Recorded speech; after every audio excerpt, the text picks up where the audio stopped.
Hello, welcome to Local Anesthetic Podcast, your injection of, well, mind-numbing, strange, bizarre local news. We're recording today on the 6th of September, which is, I don't even know what day it is, Rob. I think it's a Monday.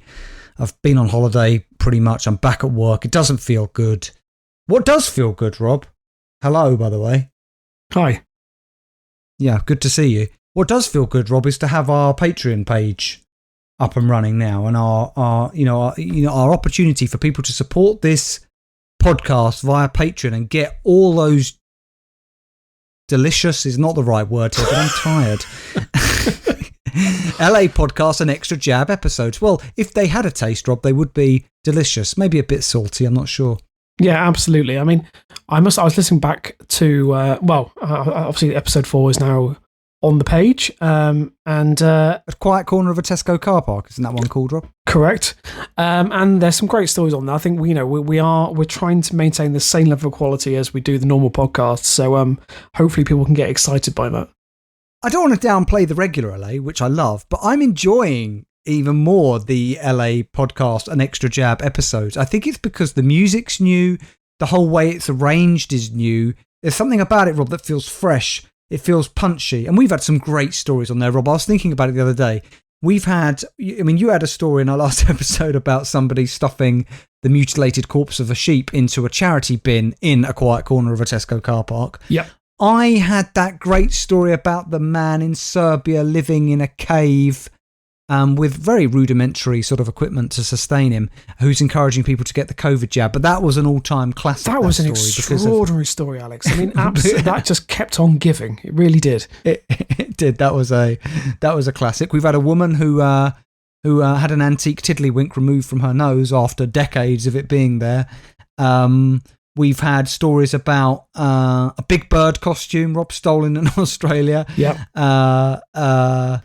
I mean, I'm just looking through some of them now. Oh, that whole one about the backyard castration surgery, which was very painful to listen to, but comical nonetheless, Rob. There have been so many stories we've already covered, and they're already... So if anybody's interested, if you want extra content, if you go to patreon.com/LAPodcast extra and you sign up to be a supporter of this podcast, it's £2 a month. Every month you're going to get bonus episodes come up, 2 bonus episodes. But if you sign up now, there's already 4 there. Yeah, for your listening pleasure. I mean, we feel their value for money. I think, for only £2 a month plus VAT, you get 2 episodes of LA Podcast plus the additional 2 free that you normally get. So that's 4 episodes. For less than the price of coffee, unless you buy your coffee from like Greg's or something. Well, more than that though, Rob, because if you sign up via Patreon to be a supporter, you've already got the backlog of an extra jab episodes. Very true. You've already got all those ones you've missed out on to hear, and they are all brilliant. So yeah, if you want to do that again, it is patreon.com/LAPodcast extra. If you can't remember that URL, you're trying to think of it later, you just go to our website, lapodcast.net, or you find us on Facebook at facebook.com/LAPodcast, or you go to our Twitter page at LAPodcast, and you'll find the link right there. And on your whatever podcast app you're listening to as well, Rob, I think in our show notes, the Patreon link will always be there. So it's very easy to find. It's everywhere. Yeah, it's everywhere. Right. Is that, Rob, apart from obviously us rambling on about all these extra episodes that are on Patreon, is there any news? Yeah, there is indeed. Yes. Oh, okay. So the first thing to say is that our diligent Eagle Heights reporter has found an update for us. Steve. Ever searching and trawling through various websites. Maybe it has like an RSS link or something, some sort of notification set up whenever Eagle Heights is mentioned. But apparently Eagle Heights has applied recently for planning permission. Right. What do they want to build? The mind boggles. Well, the planning permission apparently is for the erection of 3 glamping domes in our grounds. And that's obviously the Eagle Heights Bird of Prey Centre, Luddingston Lane, Ainsford. So apparently... Now, how many would each one hold? I don't know. I haven't got the details of that. But so apparently they're going to have a glamping site on site. I call it now. In a few years' time, Eagle Heights will be the new, and indeed will be synonymous with, Centre Parks. And not Pontins. No, not at all. I mean, my concern obviously is that the punters that go to Eagle Heights maybe obviously they'll be able to witness a first-hand safari experience, not intentionally, just all the animals have escaped. There's a movie. It does sound like, this is the beginning of like it's a bit like Jurassic Park, but only obviously not with dinosaurs, just sort of your regular shitty animals. But, small safari park seeks to expand, set up a sort of visitor centre, a place where people can come and sleep and go glamping, as you say, and everything goes very wrong. Yeah, absolutely, Alex. I mean, it would be very low budget, but, I'd watch it. Yeah. The second piece of news I just wanted to flag, it was from Khyber, and apparently Time Magazine has created this this website. So the stereotypical Florida man. We've covered so many stories from Florida, but what this website... Well, hang on a minute, Rob. On one of our LA podcasts, an Extra Jab episodes, we had a story about a Florida man throwing an alligator onto a roof. Again, a classic. And I believe wasn't the story we covered on LA wasn't the story we covered on an LA podcast, an Extra Jab episode 1? That guy who was stealing candles from a mall and started spraying bear repellent over everybody. I have reason to believe that could have been in Florida as well. I can't, it was a while ago, so I can't quite remember, but it's the kind of thing that might happen in Florida. Yeah, no, it's more than likely. Sorry, I do apologise. It wasn't actually. It was featured in Time Magazine, but apparently it's if you use Google. So apparently there's a thing called the Florida Man Challenge, and the idea is you go onto Google, you enter the phrase Florida Man and your birthday, and then you post about what happened on your respective birthday in regards to obviously the good people in the state of Florida. Okay. That might be worth... Rob, can I leave that with you to look into? Because there might be some things worth reporting on there. Yeah, absolutely. Yeah, I mean, obviously, I'll start my birthday, then the podcast birthday, then once I remember your birthday, I'll do that. All these things. Yeah, cheers, mate. Yeah. Okay, anything else, or can I get on with it? Let's crack on. Well, Rob, I probably got to mention the fact that I can't really, I will cover it a bit, but I can't cover it in depth because it does contain a very important video which you must watch. But I can't remember when this story came out. When was it? It was on the 29th of August. I seem to remember just looking at this story, stunned for a while, and then texting you basically what the fuck is going on. Because you and I have often speculated that we're living in some kind of alternate timeline.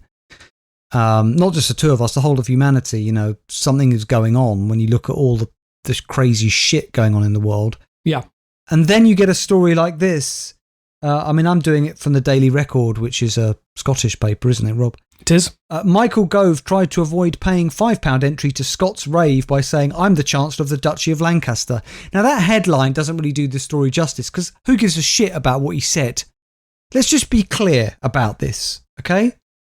Michael Gove turned up at a nightclub in Aberdeen on his own. This is a man recently divorced. This is Michael Gove, the man who looks like a ball bag. Yeah? Yep, that's fair. And he turns up at this nightclub and dances the night away on his own like a lunatic. Right? We had that story a while ago, didn't we, Rob, about Matt Hancock singing karaoke many months ago. I think I played us out to the soothing sounds of Matt Hancock singing "Don't Stop Me Now." Yes. Ironically. This video, you can find it there's videos on Instagram of it, on YouTube. Rob, it is extraordinary. He looks like a man on E. He does. Allegedly. I mean, can you blame him? This man obviously is enjoying his freedom. He's a man unshackled. He's just enjoying life. Do we know why he was in Aberdeen? Just out of interest? I've got no idea. I like to think that maybe he was just taking a holiday around the Highlands by himself. I mean, that's again very bleak, but it's Michael Gove and doesn't get much bleaker than that. But yeah, Alex, I Rob, the dancing was the dance moves of a madman. Alex, they're the dance moves of a 50-year-old man, which I'm pretty sure, I don't know how old he is, but I imagine he's around that age. But Rob, this is what I mean. Rob, you're not taking this seriously, right? And you're making me angry. Listen. Has everybody on this planet lost their mind that they're not able to recognise the obvious flaws in the matrix, yeah, that say something is amiss? This isn't an ex-MP. This isn't Matt Hancock out of work turning up. This is the current Duchy of Lancaster wannabe Tory leader. Can we just say I enjoy politics? Cabinet member. Yeah, no, absolutely. I enjoy politics. What the hell is the Chancellor of the Duchy of Lancaster? I don't know. Right. Because nor do I. That feels like a job that's really been made up and Go's been stuck into that role. Yeah, but because Johnson wanted him on the inside, not on the outside, because Michael Gove is apparently a master of the dark arts, Rob. Oh, a lot like what was his name? Darth Vader. No, very, very similar to Darth Vader. Michael, not Michael Heseltine. Michael Howard. Michael Howard, thank you. Yes, Michael Howard. I always love Rory Bremner's impersonation of him, which always started with, "It's okay, I don't want to hurt you." Yes. Anyway, look, Rob, I now need to make an apology to you. Right. It's a genuine apology, Rob. You will remember, Rob, when we used to do the podcast together many years ago, pre the pandemic. Rob and I used to meet up in person to do the podcast. And I do miss those times because they were always very enjoyable. They were. But Rob, you'll remember that time when you ate on air hot dogs from a tin that were called the Oldie Oak hot dogs. And you didn't cook them. You ate them straight from the tin. And I think you felt quite ill. Well, I think you. I mean, was that for a special occasion? I think was it your birthday? Yeah. Do you know what? We used to do so much just ludicrous things back in the heady days of early LA. Like when we used to go to charity shops and exchange gifts. Good times, Alex. Oh yeah. First thing to say is I think you can eat them. You don't need to cook them. Because I think they are pre-cooked. No. I'm not saying you ate raw pork. You didn't. They were pre-cooked. Yeah, Alex. Pork is optimistic. I think it was mechanically recovered chicken. But yes, that was it. It was, wasn't it? It was mechanically recovered. Yeah. Yeah. Well, the reason I need to apologise, Rob, is I have a story for you here from WXYZ Detroit, which is owned by ABC, which is, I believe, part of the Disney Corporation, and we've already gone on record as saying what a good company Disney are. Are they trying to buy up the entire alphabet? So you're starting with ABC and then it's WXYZ at the other end. Disney, Rob, are only interested in providing good quality programming and entertainment at their numerous theme parks, and that's all they're interested in doing. Rob. Right. I mean, that's the second time you've plugged them, but that's fine. That's okay. Actually, Disney, if you are listening, I'm a subscriber to Disney Plus. I wouldn't mind you giving me free lifetime subscription. There you go. Oh, Rob, me too. This is and Rob. This is by Sarah Dewberry. It's from August the 30th. And Rob, I apologise to you now because the headline is "Study claims eating a hot dog could take 36 minutes off your life." I believe you ate 2 of them, Rob. That's a bit over an hour.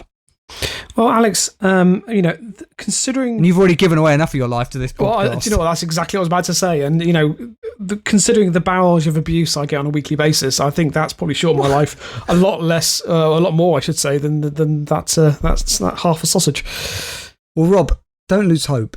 In contrast, researchers found that eating nuts could add 26 minutes to a person's life, Rob. So if you want to get back... Now, what I wonder then, if you eat enough nuts, do you eventually live forever?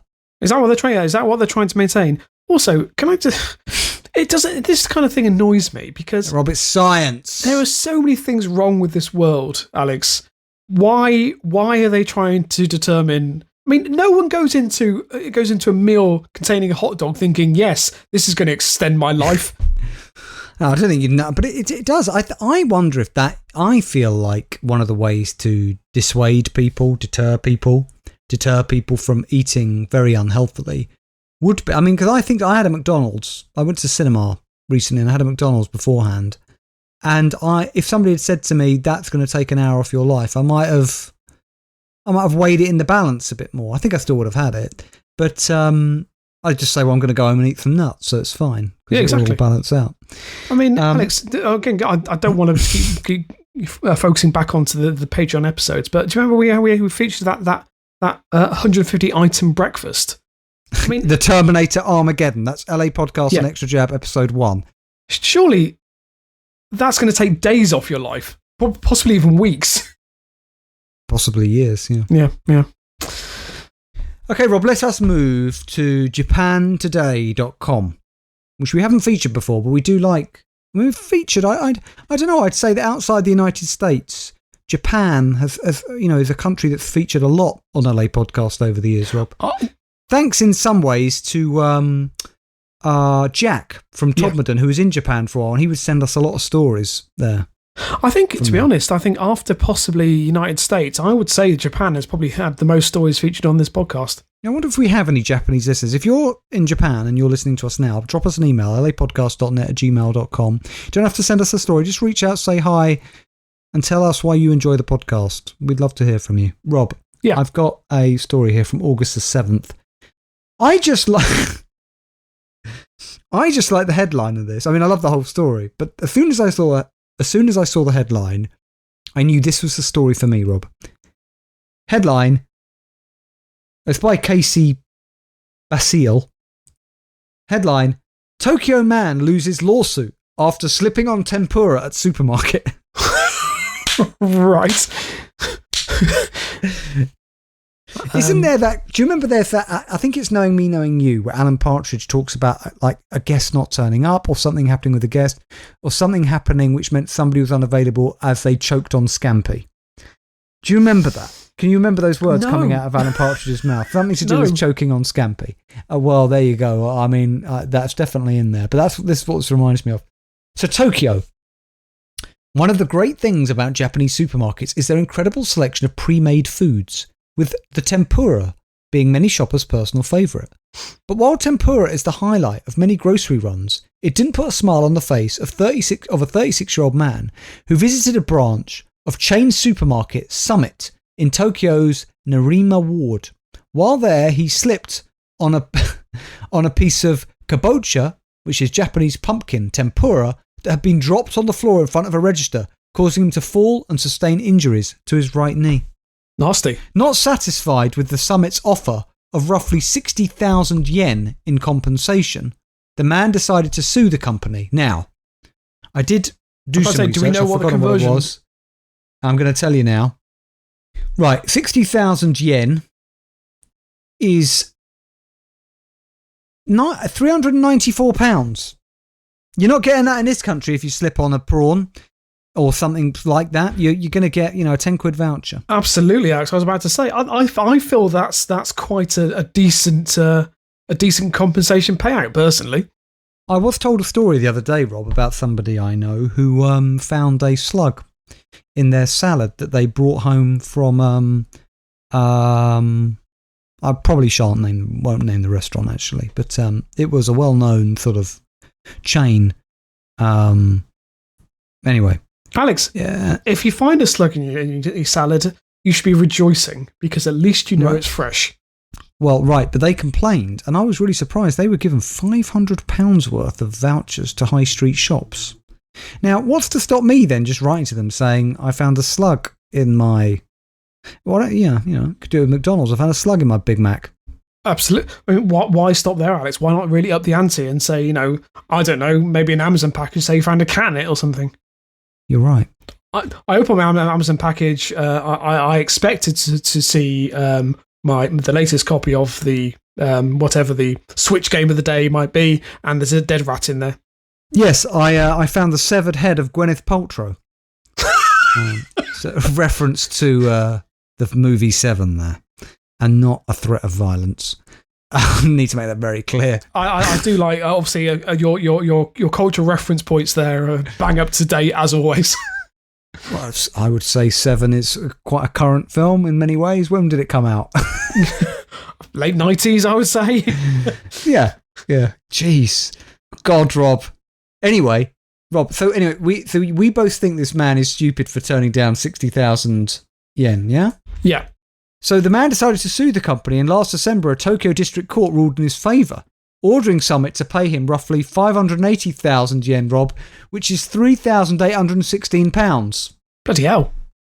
Yes, however, this wasn't the end of the deep-fried dispute, as Summit appealed the decision, and on Wednesday, the Tokyo High Court overturned the district court's ruling, dismissing the man's claim for further compensation. While the judge in the initial trial had deemed that Summit had been in violation of safe business operation ordinances, can I just say, in violation of safe business operation ordinances is a very nice episode title. It is, but I must admit, bloody hell, that's dull. High Court Judge Yutaka Hirata pointed to a number of factors in his ruling that Summit had not been negligent, starting with the confirmation that the tempura had been dropped, not Rob, by a Summit employee, but by another shopper. Citing its small size of approximately 13 centimetres in length, Hirata said it would not have been difficult to avoid, and also that it had not been on the ground for an amount of time inordinately long enough to constitute legal negligence. So that's interesting, Rob. So if something gets dropped in a supermarket and you slip over it, a judge may look at that and say, okay, but how long was it on the floor for? Because you can't expect somebody to clean something up, Rob, if it's only been there 5 seconds. If it's been there 10 minutes, however, that might become a legal matter. Absolutely. I mean, the other thing that I find quite interesting is something that I do on this podcast an awful lot. It seems like the judge was blaming the victim. Oddly enough, the reversal of the tempura ruling, can I say reversal of the tempura ruling is a very good episode title. True. Comes just 1 week after a verdict in an even larger lawsuit regarding a lettuce-related supermarket injury. Also a good episode title. But that would mean we're featuring a lot of episode titles recently with LAPodcast Extra and regular LA with supermarkets in them. Yeah. So you might want to think about that, Rob. In this case, a 60-something Tokyo man filed the lawsuit against a Kanagawa prefecture grocery store he'd been shopping at in 2015. While there, he slipped and fell in the produce section, which he blamed on the floor being wet from water dripping off lettuce that had been sprayed to keep it crisp. Seeking compensation for lingering injuries and loss of income. Oh, Rob, I love that. Seeking compensation for lingering injuries and loss of income. Brilliant. That is a nice episode title. In this case, the Tokyo District Court ruled in favour of the plaintiff, ordering the store to pay him 21 million yen in damages. Sorry, what? That escalated quickly. Hang on. 21. 1, 2, 3. 1, 2, 3. Okay, that's £138,000. Is that right? That sounds about right, yeah. Surely it's more than that. Okay. 21 million yen. Judge Yakuyu Shinada, and it says in brackets, not the same judge who presided over the first tempura slip-up trial, by the way, so there must be more than one, ruled that it was predictable that the water would drip from the lettuce onto the floor, and so the store which had created the wet conditions should have dried or otherwise taken further precautions in the areas where customers would be walking. The Kanagawa store has not commented as to whether or not it plans to appeal the decision, but in any case, it's probably a good idea to watch your step at the supermarket. Tristis Quepi says, that sounds like a bit of a tempura tantrum. Yeah. Clever. Gejinland says, idiot, I would have just taken the 60,000 yen. I think I would have as well. Nibek32 said this guy would have been a millionaire had this happened in the United States. It would have been a slam dunk case. Mm. And I think we've got an Alan Partridge fan visiting Japan, japantoday.com, Rob, because there is a comment here by BLVTZPK who just says, this is great banter.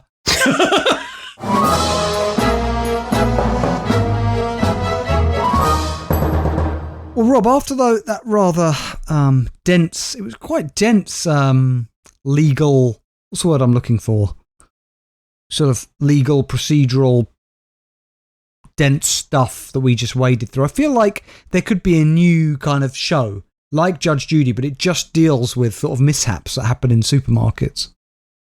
I think you're right. I mean, as the last commenter said, I think if this was in the US, I mean, this is big money. I mean, they will sue over any small slight they feel that they've succumbed to. But yeah, there's definitely something. I mean, in this country, it would be utterly pathetic. I mean, and to be honest, I would watch it. I can imagine it's the kind of thing that would have replaced Jeremy Kyle if it had been, already in creation. I've got a lot I would like to say about Jeremy Kyle, but I fear that talking about being sued, it's best that I don't. Yes, so this is from the Somerset Live. It is from the 30th of August by Daniel Smith. And the headline... What's a boring name? Well, I mean, you can't help it, Alex. Just, don't. I mean, if anything else, it's a good British name. Daniel, strong, fought the lions, Are those his middle names? What, Daniel Smith? Oh, what, for Daniel fought the lion Smith? Yeah. Daniel Strong fought the lions. Yeah. Strong, it's better than your middle name, Rob, which I believe is Simon. Well, yeah, but Simon is a very noble name, Alex. Again, biblical, like Simon Peter, obviously, who built the first church, obviously, my biblical knowledge is poor. Anyway, Alex, back to the story. Headline, doctors use angle grinder to free toddler who got a pressure cooker stuck on his head. Sorry, what? Sorry, what? Yes, doctors use an angle grinder to free a toddler. An angle grinder or an ankle? No, an angle grinder, like a hand buzzsaw. Okay. So a 1-year-old tot was rushed to hospital after getting his head stuck in a pressure cooker before doctors had to cut him free with an angle grinder. Right. Okay. Standard, Alex. Standard behaviour. The young boy was taken to A&E over the weekend after he got the pot firmly lodged on his head whilst his parents weren't looking. What kind of cooker is this? It's a pressure cooker. So what does that look like? Well, it's not particularly clear on the pictures. I thought pressure cookers are quite big. Maybe he's got a big head. No, he doesn't look he has. I'm looking up a pressure cooker now. Oh, right. It's a bit like a rice cooker. Yeah, I've got one of those. Yeah. Okay. Yeah. All right. Okay. Maybe he's trying to wear it as a hat. Possibly. His mum and dad told stun medics they had no idea how the cooker became stuck on their son's head and they were unable to pull it off with their hands. Right. He was taken to the SN Charitable Hospital in Agra, Uttar Pradesh, northern India, where doctors stepped in to help. Footage shows that the moment surgeons were forced to cut the pot free using an angle grinder. I mean, that must have been terrifying for both the parents and the child. I remember breaking my leg when I was very young, about 3 years old, or I fractured it. And the only thing I really remember about it now is having the plaster cast taken off. And I had to lie on this like ironing board in the hospital. I do remember it was like a bed it's like an ironing board that folded out from the wall. And I had to lie on it. And she had like a thing that was basically a meat cleaver as far as I remember, and then would just sort of take off the plaster cast. But I kept thinking to myself, how does she know that she's not cutting into my leg? Yeah, that's a good question, Alex. Yeah, I mean, I'm imagining if it was a proper angle grinder, there would have been sparks coming off this. So it must have been, I mean, what a fun day out. The video shows the tense moment doctors slice into the cooker millimetres from the toddler's skull. So there's a lovely piece of information there. After several hours of painstaking effort by the medical team, the tot's head was free from the pressure cooker and he was able to go home with his parents.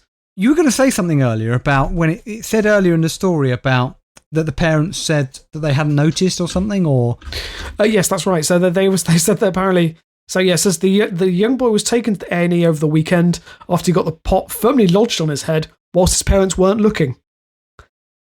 Yeah, you had something to say about that. Well, I don't quite see. At the moment, Lyra obviously can't move anywhere, which is quite nice. I mean, she can roll, but usually if she's rolling, we tend to put her on the floor. On a mat, obviously. She's not just left on a hard concrete floor, just to make that absolutely clear. But I imagine it would have taken quite a long time for a 1-year-old toddler, to find a pressure cooker and then firmly insert it onto his head. So you're accusing the parents of negligence? I'm not. All I'm saying, Alex, I think that they were trying to make us some sort of video and it went horribly wrong. Ah, yes, the YouTube generation, Rob.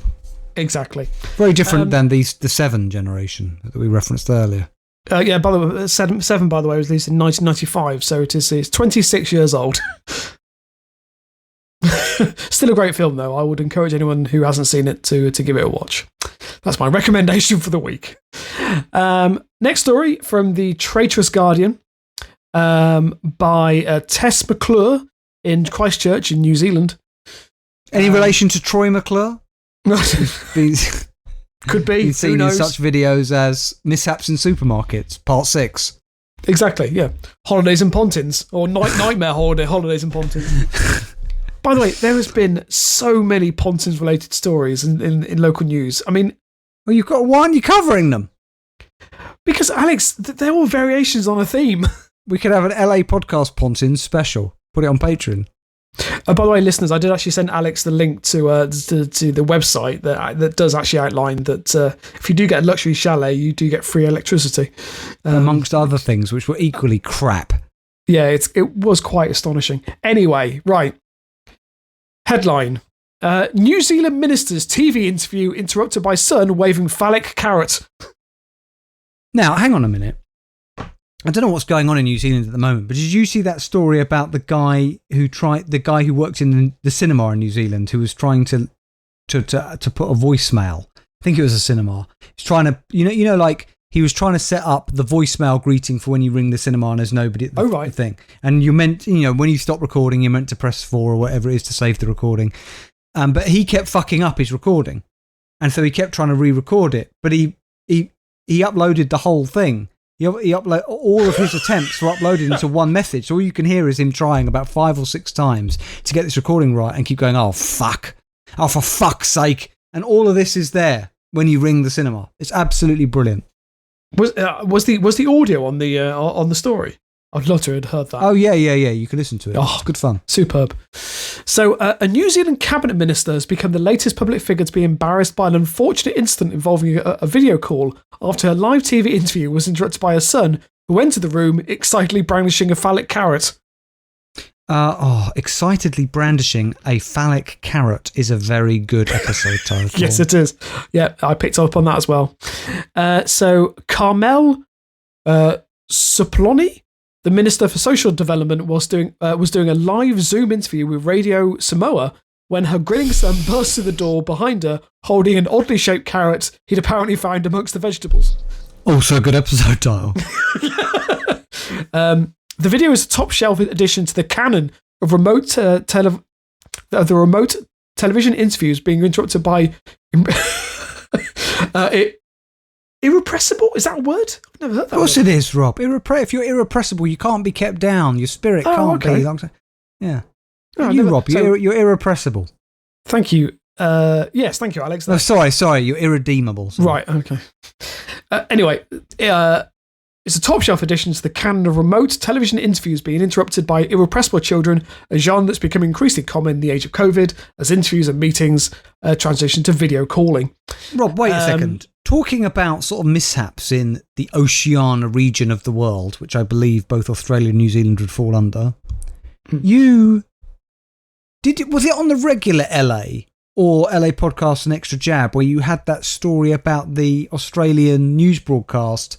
Do you remember it was a news broadcast and they had a clip, a bit of VT to show, and then in the middle of the VT it got interrupted by a clip of a satanic ritual. I can't remember what that was on. If it was on regular LA, go back and listen to it. If it was on LA Podcast Extra Jab, you're going to have to sign up on Patreon to hear that. But what a story that was. A story that was. Yeah, that was quite astonishing, really.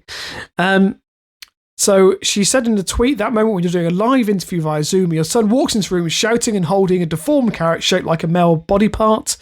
Rob, let's get real here. Let's get real.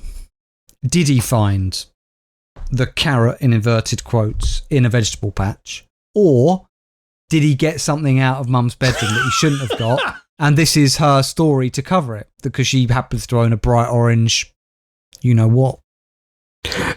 Quite possibly, Alex. Yeah, who's to say? And it might well be the case that maybe on those long, lonely nights in New Zealand, you happen to notice a carrot in the fridge and you think, We've all been there, Rob. Yep. Just, do you find yourself reaching for the lube? Anyway, So Saponi tweeted with a video of the incident, yes, we were almost wrestling over a carrot on camera. Again, not a euphemism. And yes, I'm laughing about it now, but wasn't at the time. New Zealand, for anyone who cares, it remains in level 4 lockdown, where all but essential workers are staying at home, and schools across the country are closed. So, they're confined. Is that right? I thought New Zealand didn't have any cases. Is this why? Is this how they've done it? Well, I thought this was only the 31st of August. So, Alex, they're confined to their homes. Maybe she can't get any batteries, so turned to the vegetable. The vegetable patch. Well, like I said, Rob, I mean, it's a constant temptation.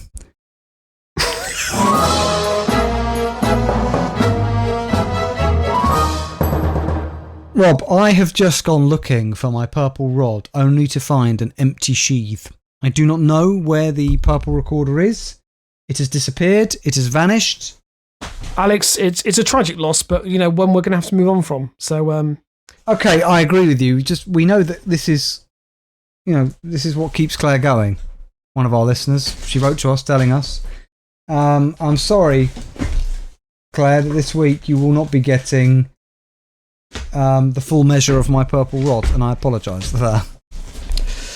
Well, I'll have to dig it out. Okay. Find it. Yeah, maybe you can find. If you got any carrots left over, maybe hold them out and see if you can play that. No, I can't be bothered to do that. It's just a bit mysterious. Yeah, I mean, yeah. Probably for the best anyway.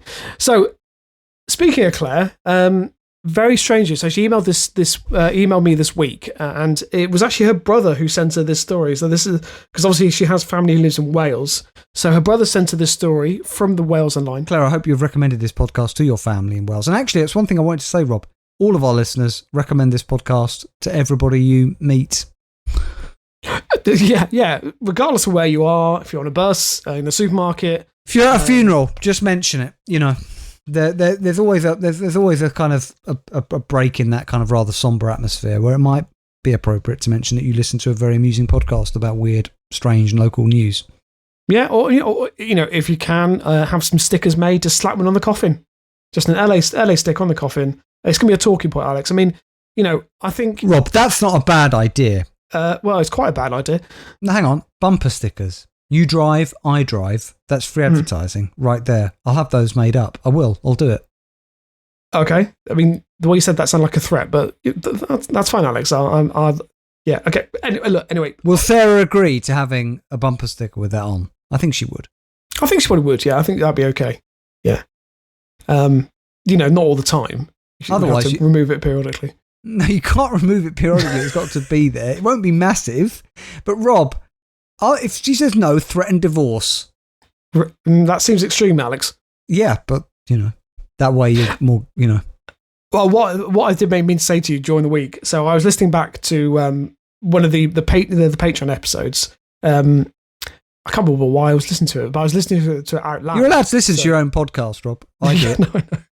But it was, I'm sorry, for those who aren't Patreon subscribers, I apologise, and we're not going to make this podcast purely about the content that you're not. Well, obviously, anyone has access to it if they're willing to pay a small donation. But the reason I mentioned it is the fact that the one part of the podcast that she came in whilst I was listening to was me talking about how marriage over time, the love slowly goes and slowly dies out. Yeah. Did she hear that? Yeah, she did. Yeah. What? So can you tell us and the listeners about how that conversation went, please? I'm going to relax into this. So you finished the podcast, and Sarah said, "Rob, can I have a word?" Take it from there, Rob. Alex, I think I like to say obviously that everything we do on the podcast, like in regards to stories, that it's all a said and name a jest. Obviously, that's not the way I feel. We're both very tired at the moment. I'm sure that that's all it is. By the way, right. Listeners, that is entirely fictitious. None of that actually happened.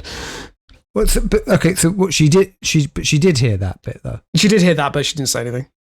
So how do you know she heard it? Well, she was sitting right next to me. She didn't even care.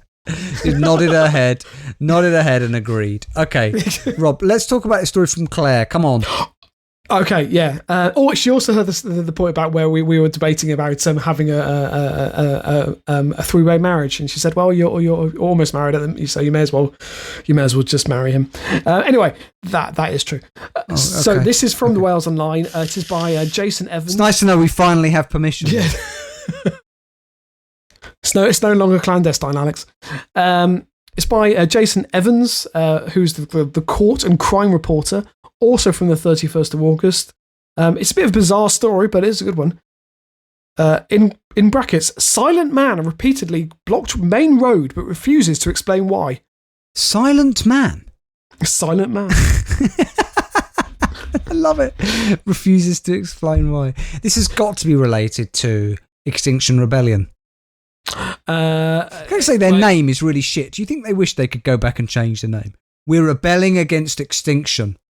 It's not really going to help you, is it? It kind of says what you need. It's quite clear what they're doing, though. It's rubbish. Yeah, it sounds rubbish. And also, by the way, don't stop people in London. Don't. Well, you're just creating more pollution, more traffic. People would, absolutely, yeah. But idling engines, and also, if you want people buying your cars, don't fucking block people on their commute into work. They're not gonna thank you for it. There we are. That's my take. A hot take there on Extinction Rebellion. Hang on. Rob's hot take. Thanks. So, a man who repeatedly stands in the middle of a busy main road, then refuses to speak when arrested, has been jailed for 3.5 years. Sorry. Whoa, that escalated quickly. 3.5 years seems extreme, Rob, considering that some people do very, very serious crimes and don't go to jail for that long. Alex, he's done it repeatedly. It's always the same road.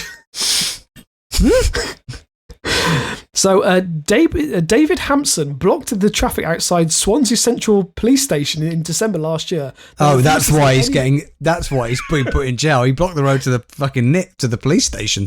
Yep. In December last year, they refused to say anything to police officers, lawyers, court staff, magistrates, or judge, leading to a trial to determine whether he can speak but chooses not to, or whether he's unable to speak. What is known as mute or malice, or mute by visitation of God. So how do they...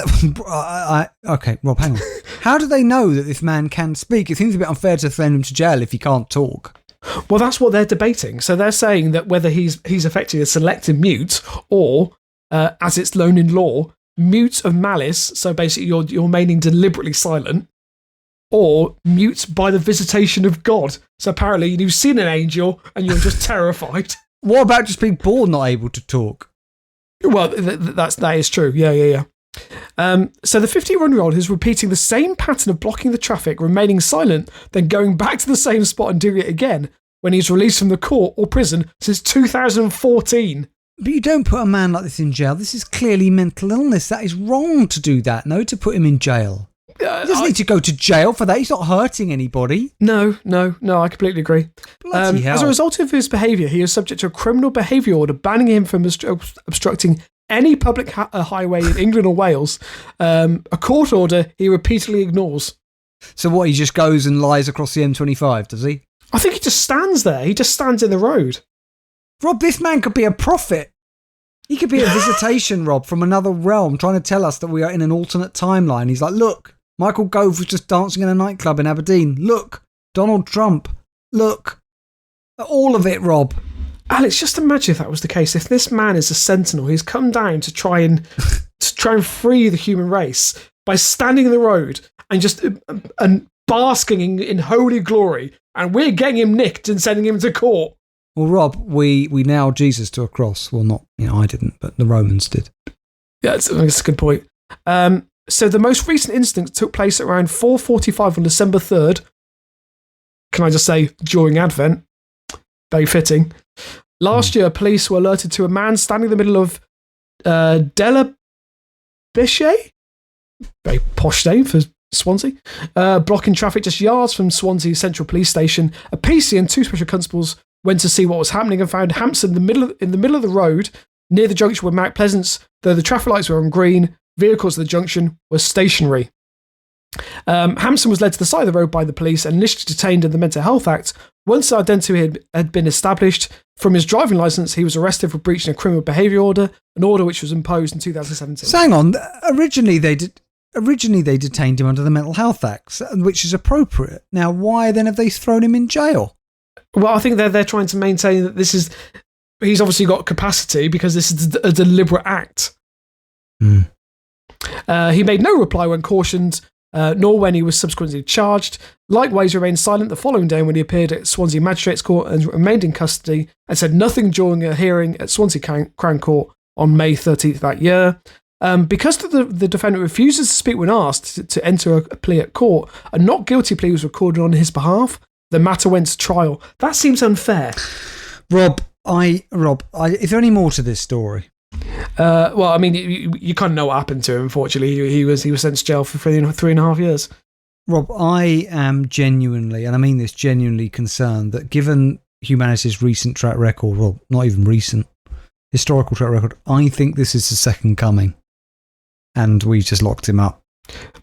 Yeah, but at the end of that day, Alex, he'll be free in 3.5 years. By which point it'll be too late anyway. So.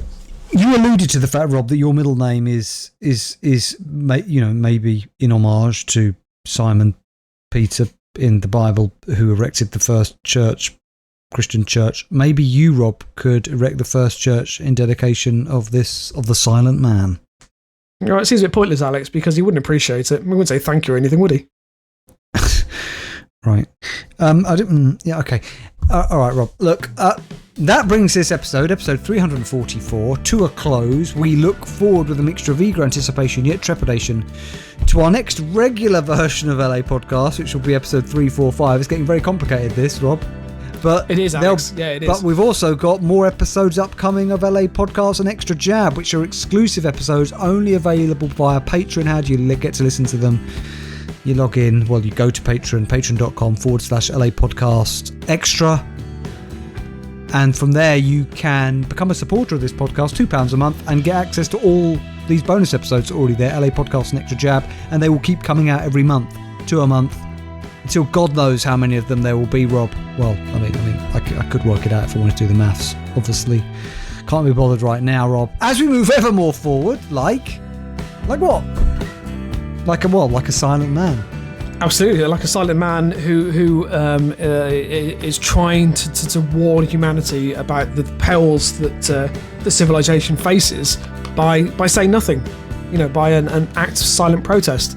And we just stand and watch as he's led away and taken to trial, a lot like Jesus. And but you want to keep Rob. The thing is, you want to keep you were the one complaining earlier about Extinction Rebellion, upsetting motorists and people trying to get around, on London transport. This guy was a nuisance, Rob.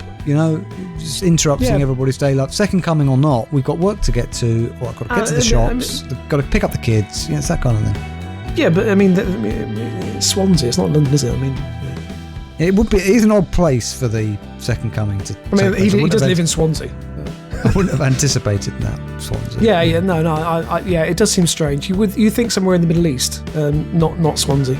Oh, yeah. I've got nothing to say to that. We can be found on our website, lapodcast.net. We're on Facebook, facebook.com/LAPodcast. We're on Twitter @LAPodcast. Of course, you've got to visit because we're very proud of it. It looks beautiful. Our Patreon page, LA Podcast, is on there. Patreon.com/LAPodcast extra.